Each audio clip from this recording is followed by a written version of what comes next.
Welcome to the Budget Speech Blow by Blow, breaking down the budget speech one financial term at a time. Featuring our power panel, hosted by Cooks Kutle. It's game day. It's the biggest game in the financial calendar. It is the 2025 budget speech. The Minister of Finance is stretching, getting himself ready to prepare us on what to expect in the budget this year. I'm here to give you the blow by blow with Enoch Bank, and I'm not alone. I'm joined by Yvonne Freely. Yvonne, how are you doing? Hey, Cooks. I'm feeling anxious. How are you doing? Extremely nervous. Yeah? Yvonne, coming out of January, coming out of the Valentine's Day weekend. So the budget is a little bit stretched, and I know now the minister's going to give us the budget for the country, which will set the tone for the rest of the year. We want to have Christmas Easter's coming, all these things coming up, but it is an important day. Yes. And I want to know, why is a budget speech so important? That's a good question, Cooks. The reason the budget speech is such an important thing is because it is the financial plan for the government. The government basically tells us how it's going to raise income. So through taxes, yourself and I, corporate tax, and other sources of income, and how it's actually going to allocate that income to different sectors, which shows us the priorities that the government has, but also the economic strategy that the government has, basically the game plan. Wait, before we get into this year's game plan, I want us to go back before we go forward. Before 2024, when we spoke about two-pot systems, whereas normally like what do you have for lunch, what do you have for supper, but now getting into last year, the government introduced the two-pot system, and massive change there was. That was a massive change. And the intention that the government had was to give some reprieve to South Africans, to have access to emergency funds, but also still save up for retirement so that you wouldn't have a retirement gap, people not being able to take care of themselves after retirement. And it actually worked really, really well. The government expected that it was going to raise about 5 billion, if you recall. It raised almost 12 billion since September 2024. So it's good for the government because they've raised all of this income, which helps it reduce its deficit, which we know has been a problem. But is it really good for South Africans? Because it basically shows that people are under pressure. I'm definitely under pressure. How are you feeling? Extremely under pressure. Extremely under pressure. But you had money to spend on Valentine's Day? We did. I did. Barely. But that's like I said, that's why I need the minister to come through for me, because I need to know how to plan for the rest of the year. Yes, absolutely. And the budget speech will do that. So they're going to be, levies are not going to change, but we're going to see some additions to, zero-rated products, etc. We're looking at 2025 now, and the buzzword, as the kids would say, is debt. That's the big player. That's going to make a big impact this year. What's going to happen with debt? Because there are certain people watching it that I may owe money to, and they need the answers more than I actually do. I think you shouldn't be on TV to owe people money.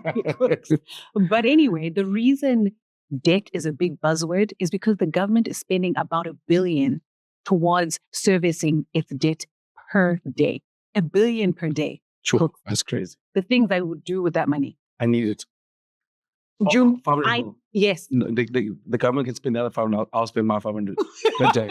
Anyway, so that's why it's important. And the government has really struggled to rein that debt to GDP ratio, currently expected to be around 75%. That's high. And the expectation is that they're actually going to have to dip into the gold and foreign exchange reserves again.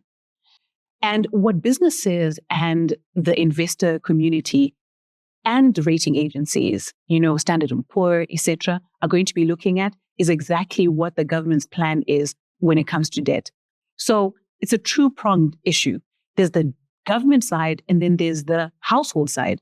Household debt is still elevated, which shows that people are under pressure. Are you not under pressure, Cooks? I am under pressure. Like I said, the people that come to my house now, they don't want to leave the house. Now I've got to spend more. They're going to get more debt. You see, it's an issue. Yeah. And so the hope is that the minister will actually come up with some good news. So we can offer. I mean, talking about good news, just wondering, we're economic growth, infrastructure, growth in our wallets. What can we expect? What type of growth can we expect the minister to come speak about when he comes out later? I'm not sure about growth in your wallet, but the government has gone all offensive on this one when it comes to their strategy. They're looking at increasing infrastructure and economic development spend, which is good because that's how they are hoping to boost economic growth. So you're going to get, hopefully, economic growth, but I'm not sure you're going to get economic anything in your wallet. All I can do is ask about economic growth, but I don't want us to have all the fun. I want the people at home to go to the Standard Bank Facebook page and play the budget speech buzzwords, because I want you guys to have fun. I don't want you to get lost or see where the minister's going. Play the game, go on Facebook, but talking about having fun. Yeah. We're getting to this point now. We're talking about economic growth. We're talking about infrastructure. I have a feeling you're going to ask me something. I'm just asking because we have plans. There's brides, there's activities we've planned. Yeah. What is going to happen with syntax? Well, I don't have good news for you. We expect syntax to actually go up. Can you not go up after all these long weekends coming up? That's not going to When we happen. first get through the long weekends? It can't happen. It's a bad habit. But can you not just wait, have some fun first and then it can go up? We'll save then. Do you know what? I think we can get some, non-significant changes to the beverages tax. Will that help? It will help. A few levies will be fine as well. Fuel levies are expected to go up as well. But the road accident fund is not going to. I mean, there are some Well, good news. hopefully, one would hope. So you say we would take our brides from maybe not 4 times a month, about 2, just to be on the safer side. Exactly. Like from your budget perspective, from a personal finance perspective, your money, you're going to know exactly how much is going to come because there's not much change to the personal income tax. So whatever you were earning, hopefully will still be what you're earning. So you have some predictability there. But when it comes to the syntax, you need to brace for impact. Oh, we'll be ready. We'll be bracing. But lastly, as a minister, we're hearing that he's almost there. We're hearing he's loose. He's hearing he's about to walk out.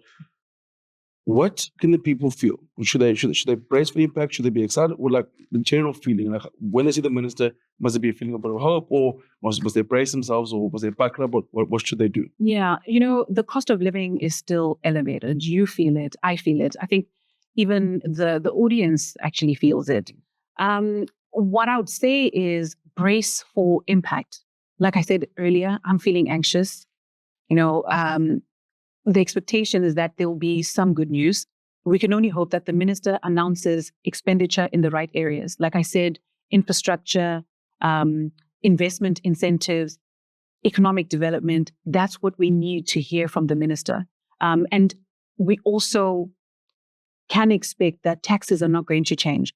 But we need to be mindful of the indirect impact on our budgets. So the same way the government has to have contingencies, we need to have contingencies as well. The hope that it's going to be more good news than bad news. But Yvonne and I will be back after the minister has spoken to give you the blow-by-blow with Standard Bank as to how we're going to deal with the news of the budget speech of 2025.